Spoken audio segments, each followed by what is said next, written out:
correre.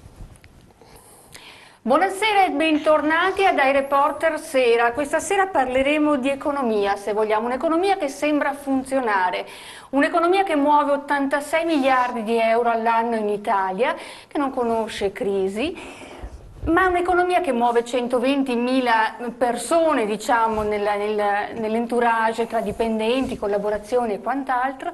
Un'economia che però non è solo economia. Parliamo del gioco d'azzardo sia tramite le slot machine, quindi tramite le macchinette che conosciamo tutti quanti, tramite i casinò, ma anche un fenomeno online che sta crescendo in maniera vertiginosa e vede l'Italia protagonista nel mondo in questo senso. Questa sera con noi conosciamo i nostri ospiti, Fabio Bui, vicepresidente provincia di Padova. Buonasera Bui, benvenuto e grazie di essere con noi.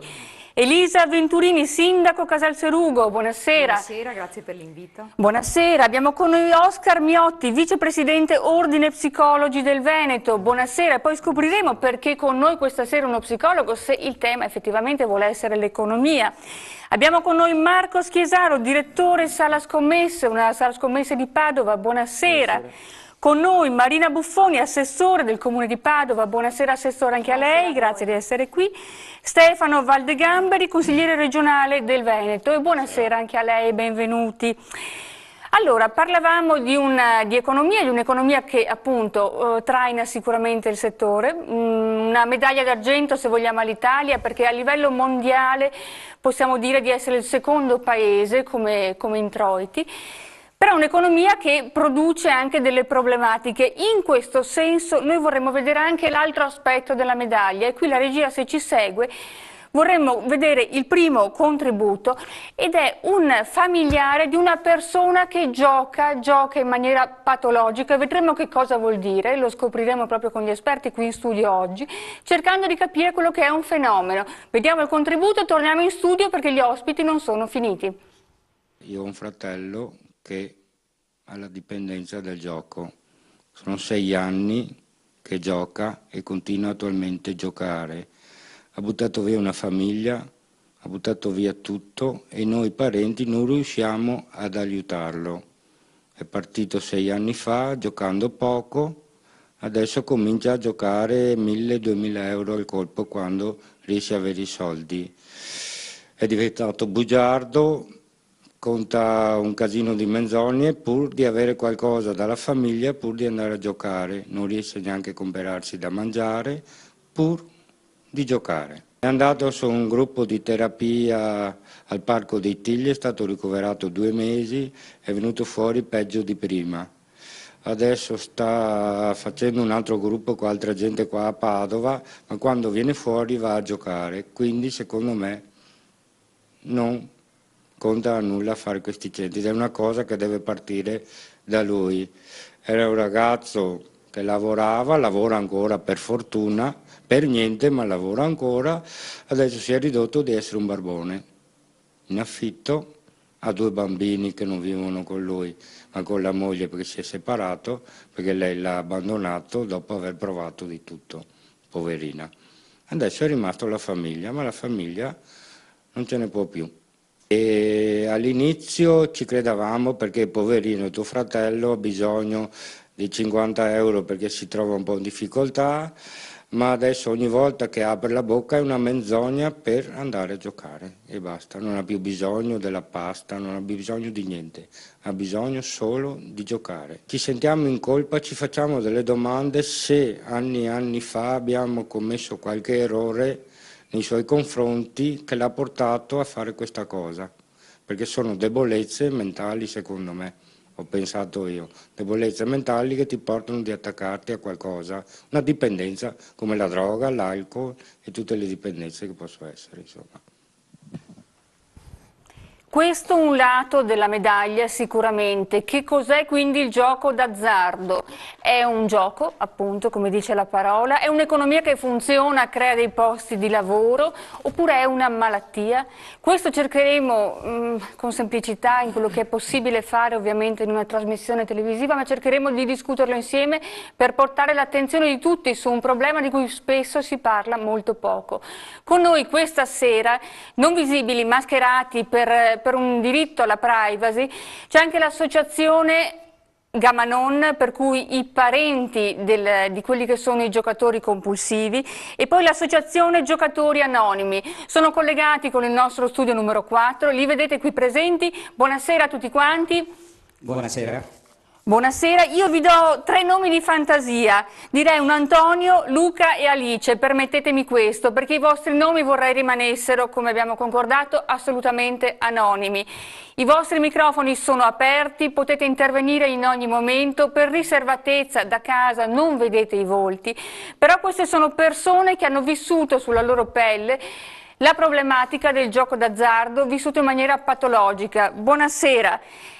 Vi chiedo gentilmente intanto, la riservatezza è proprio alla base di quella che è la vostra associazione, un'associazione di cittadini che si trovano e provano ad affrontare il problema nel quotidiano in maniera autonoma, in maniera anche autonoma economicamente, per cui sono degli incontri. Volete un attimo spiegare che cos'è l'associazione Giocatori Anonimi?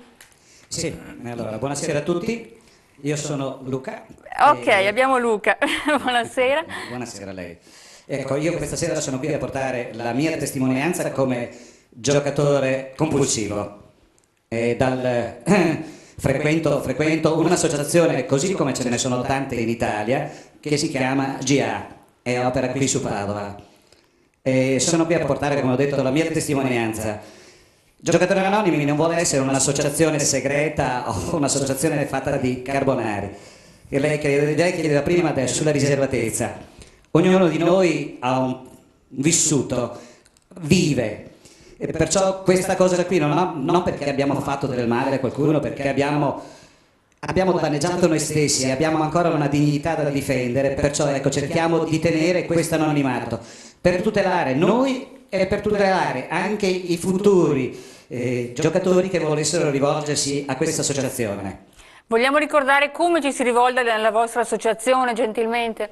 Sì, certo, ci sono dei volantini al CERT, c'è un numero di telefono rintracciabile in internet, c'è la possibilità di trovarci, se uno ha voglia c'è la possibilità di trovarci. Sempre 7 giorni su 7? No, ci troviamo il martedì sera. Rintracciarvi, è possibile rintracciarvi sempre telefonicamente? Sì, io ho definito il nostro gruppo un pronto soccorso perché abbiamo un telefono aperto 24 ore su 24, perciò chi avesse bisogno può trovare il numero di telefono in internet e contattarci, e noi siamo disponibili ad ascoltare ed eventualmente anche andare a trovare le persone. Noi ci troviamo nella parrocchia di San Bartolomeo a Montà tutti i martedì sera dalle 9 alle 11. Perfetto, ottima, facciamo pubblicità per queste iniziative. Con voi c'è anche Alice, sempre un nome di fantasia, che non è un giocatore compulsivo, è un parente, perché ovviamente questa patologia coinvolge le famiglie intere. Buonasera Alice. Buonasera a tutti. Sì, io sono una familiare di una moglie di un giocatore compulsivo e frequento l'associazione Gamanon, che si trova nella stessa parrocchia dei Giocatori Anonimi, negli stessi orari, però in stanze separate rispetto a loro. Noi ci troviamo anche noi il martedì sera, ed è molto importante perché i familiari, che sono le prime persone che si accorgono che qualcosa non va, e quindi hanno un estremo bisogno di essere ascoltati per prima ed aiutati. Certo, ricordiamo che siete in collegamento con il nostro studio, potete intervenire in ogni momento, continuiamo a presentare i nostri ospiti qui con noi. Abbiamo anche Carlo, buonasera tra il pubblico, microfonato anche Carlo perché può intervenire, prego, prenda pure il microfono. Carlo, una testimonianza di quello che è stata un'esperienza diretta, anche la sua, lei mostra il viso e anzi ci tiene, diciamo, a parlarne, a coinvolgere le persone. È attivo il microfono, prego. Ne sono uscito e a questo devo l'aiuto dei miei familiari. Scusate. Grazie infinite di essere qui. E degli amici. Sentendo le persone che hanno appena parlato, mi sono riconosciuto in loro, mi sono fatto forza, di conseguenza mia moglie mi ha aiutato, ha detto devi curarti e per fortuna l'ho ascoltata. Era un bruttissimo periodo per me, soprattutto perché non conta più niente, la vita assolutamente. Non vedi altro che il gioco, è la tua unica speranza di vita. Se si accende qualche fiammella di voler smettere è quando esci sconfitto da una sala giochi in quale hai lasciato tutto e dici da domani cambio e invece il giorno dopo è come una nuova vita, ricominci a giocare. Ho cominciato a frequentare il CERT a Campo San Piero e ho cominciato a cambiare vita. Ho cominciato a cambiare le mie abitudini. Appena avevo un momento libero facevo un po' di sport. Abbiamo formato una squadra di rugby vecchi. Siamo tutti vecchietti, ci divertiamo. Io alleno anche dei bambini e adesso comincio a vivere. Bravo. E soprattutto mi dà una speranza poter aiutare gli altri che ancora restano nel tunnel del gioco. Non è facile uscirne, perché ancora io adesso ogni tanto mi si accende la fiammella come la caldaia, c'è qualche richiesta passando davanti a una sala giochi, vedendo la pubblicità televisiva, di voler riutilizzare quella felicità opaca, ma assolutamente prevale il buon senso e si cerca di tirare avanti. L'abbaglio che dà il gioco è una cosa, non so come definirla. Pensi di poter cambiare la vita dal giorno alla notte? Un turista per sempre a chi non farebbe comodo. Però io penso che il lavoro è una sana abitudine familiare, dia una speranza in più di vita. E da quando adesso sono all'incirca 600 giorni, perché contiamo i giorni che non giochiamo, che non gioco,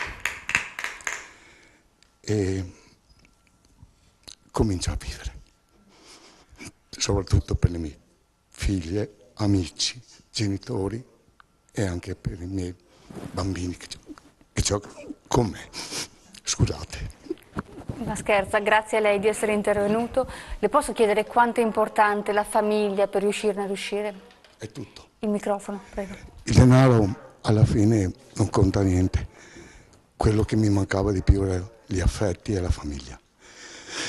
La cosa che ricordo più di tutte è il bacio di mia figlia che mi ha detto dai che ce la puoi fare. Scusate. Grazie Carlo, e comunque sono 600 giorni, un passo alla volta, sua figlia forse aveva ragione in questo senso. Sì. Con noi abbiamo anche la dottoressa Michela Medici, assistente sociale del comune di Casalserugo. Buonasera a tutti. Buonasera dottoressa, lei vive questa patologia dall'altro lato della barricata, per cui aiuta le persone ad uscirne. Qual è il primo passo per poterne uscire? Fargli capire che c'è qualcosa che non va, perché non subito se ne rendono conto. Non subito si rendono conto del problema e degli effetti che ci possono essere. Quindi non solo economici, ma come diceva l'ospite appunto, soprattutto a livello familiare, di rapporti intrafamiliari, rapporti con i figli, con la moglie, con le famiglie d'origine. Per cui è un qualcosa che va a valanga anche su tutto il contesto. Travolge tutto il Travolge contesto, tutti. dice. Certo, grazie dottoressa. Abbiamo poi con noi chi da cittadino cerca di fare qualcosa, per cui non entra nel merito di una patologia, ma cerca un po' di debellare il fenomeno di queste slot machine, di questi giochi, il gioco d'azzardo dentro i locali più comuni, più consueti, diciamo, quindi i bar, ma anche i circoli, i locali che troviamo nei nostri quartieri che siamo abituati a frequentare. Qual è la vostra associazione? Vi presentate e in cosa consiste, per favore? Sì. Buonasera a tutti, sono Antonella Perlari, siamo di Padova. Io sono Emanuele, anch'io di Padova. E noi rappresentiamo l'associazione Slot Mob che da circa un anno si batte un po' per cercare di far notare appunto questo fenomeno e farlo emergere. E semplicemente noi creiamo questi slot mob, quindi nella scia dei flash mob scegliamo un bar che per scelta ha deciso di non avere le slot machine, quindi per una decisa scelta etica, o che sta intraprendendo il percorso di eliminarle dal proprio esercizio commerciale. E si crea un gruppo di persone che vadano in quel bar per una colazione insieme o per un aperitivo e si cerca di creare opinione pubblica in quel momento, in quel posto, premiando quel bar. Quindi qui vediamo degli eventi organizzati, sono sì, tanti gli eventi che avete organizzato un po' in tutta Italia, abbiamo cercato di cogliere qualche momento particolare, voi restituite certo, quell'esercente a quello che è il gioco normale, diciamo, quindi la quotidianità di un quartiere, tra i bambini, tra i giochi calciobalilla, quant'altro. Certo, vogliamo un po' mettere in relazione il gioco buono e quindi il vero gioco, quello di relazione, quindi appunto dal calciobalilla alle carte, al biliardino, e contrapporlo invece al gioco che non sarebbe sarebbe bene definirlo gioco, delle slot machine, che invece è il gioco quello individualistico e che la persona appunto si estranea dal mondo. Quindi vogliamo proprio cercare un po' di far ricreare la comunità attorno alla piazza, che è appunto il luogo della relazione tra le persone. Certo. Perlari dice forse dovremmo smetterla di parlare e chiamarlo gioco. C'è un ritorno audio, grazie. Forse non è un gioco questo, o può non essere più solo un gioco, quello svago originario, che magari sicuramente può essere, però può diventare una malattia. Che ruolo hanno le istituzioni in questo senso? Sì, qui non si tratta di lottare contro il gioco d'azzardo, si tratta di lottare e debellare l'azzardo. Il gioco è un fatto fisiologico che c'è sempre stato e che crea anche aggregazione. L'azzardo è una patologia, è una malattia e la malattia va debellata con tutti gli strumenti possibili e lo Stato su questo deve adottare tutte le iniziative possibili per contrastare questa malattia. Lo Stato non può diventare complice della malattia. È come se io sapessi che c'è nel mercato una medicina cancerogena e per fare reddito la tengo nel mercato. No, se sono uno Stato serio la ritiro immediatamente dal mercato o uso tutte quelle azioni di contrasto per limitarne gli effetti di questa medicina dannosa. Parlo dello Stato, ma ci guadagna lo Stato dall'azzardo? Non ci guadagna assolutamente nulla, o molto molto poco.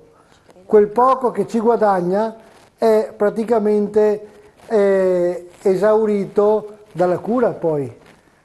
Di 100 miliardi di euro sappiamo che l'incasso, l'introito per lo Stato sono 7 miliardi di euro e 6 vanno per la cura. Chi ci guadagna in questo è la criminalità. Ma qui si aprirà un discorso che faremo, penso, più avanti. Cosa può fare un sindaco? Cosa possono fare le istituzioni?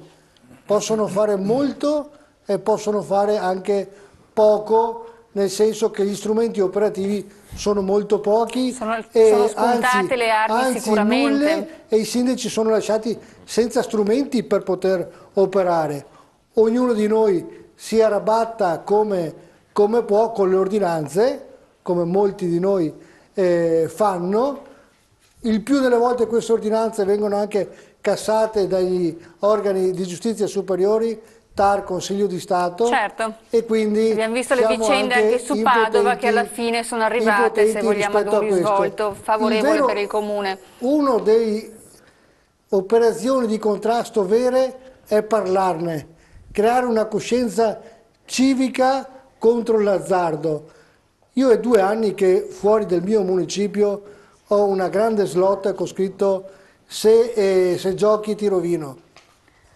E è fuori proprio del mio ufficio questa gigantografia, ogni tanto la portano via e io la rimetto, ne ho altre 6, è 2 anni. Però, ed è 2 anni che giriamo anche con Carlo in tanti paesi del Veneto e qualche volta anche fuori regione. Però ho visto che ho pensato a tantissime iniziative, ma le vere iniziative sono quelle che hanno introdotto i ragazzi, parlarne, fare sensibilizzazione, andare nei bar che fanno la scelta dello slot free. Certo, però vi propongo un servizio che riepiloga un percorso di quello che è stato il gioco d'azzardo in Italia, perché c'è stata un'evoluzione importante, anche la stessa diffusione capillare del gioco d'azzardo attraverso molti locali che prima non sapevano neanche cosa fosse, ha sicuramente consentito un accesso a cittadini che mai sarebbero recati magari in un casino piuttosto che altre sedi dedicate a questo tipo di gioco.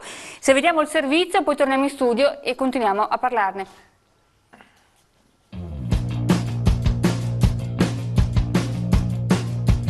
La deregolamentazione del gioco d'azzardo è iniziata nel 1992, quando a causa di una forte crisi economica l'Italia aveva urgente bisogno di entrate fiscali. Nel 1994 erano presenti solo 3 società, SNAI, Sisal e Lottomatica. Nel 1997 al Lotto si aggiunge anche il Super Enalotto.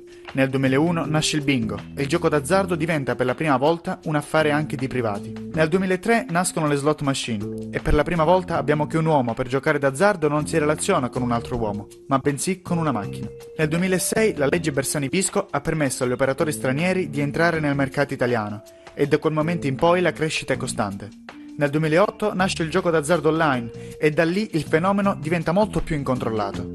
Nel 2009 nascono le videolotterie. Prevalentemente la VLT è preferita rispetto alla slot, perché la differenza sostanziale è che nella slot si può giocare con i soldi a moneta, mentre con le VLT si possono introdurre le banconote.